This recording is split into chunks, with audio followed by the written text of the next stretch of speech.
Sizlarga ajoyib narsa ko'rsataymi? Mana nima deyapti uni?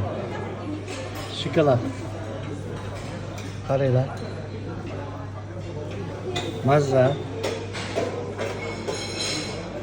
Tayyor shokolad oqib chiqyapti. Shunaqa?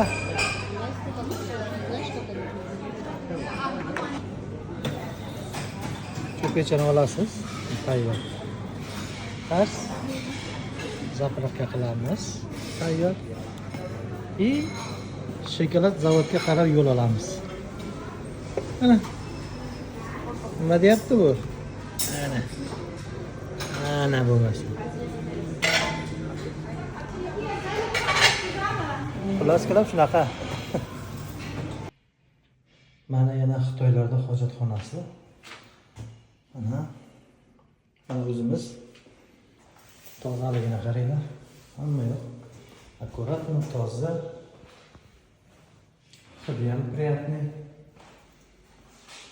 Juda chiroyli.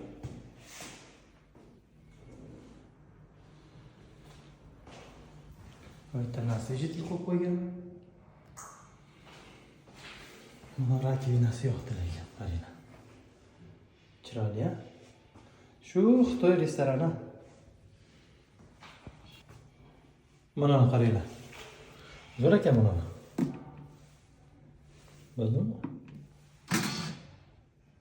Chiqaveradi. Ha, ushlab turish kerak ekan. Qancha qo'ysangiz chiqaverar ekanda. Yo'q, buni endi yutib olish kerak. Qo'lbatchi ham deydi. Nimaga yana qo'ysangiz?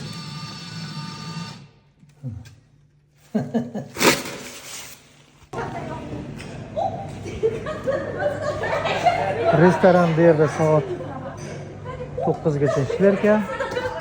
Xitoyliklar restorani. Juda go'zal, chiroyli.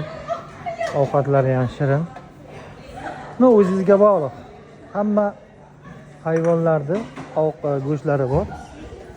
Olib ovqatlanishingiz mumkin. Xayr, kutib qolinglar, biz yaqinda yana kelamiz. Mana bu kassasi, mana joylar zakaz yaratishdan turib onlayn. Mana Xitoylarda oshxonasida endi bu. Mana bu yerda endi расписание joylari bor. Bu yerda nimasi yoqdi menga? Ovqatlari. Xohlaganingcha olib yeysiz. 30 €. Mazza, ana ishlaydigan kunlari.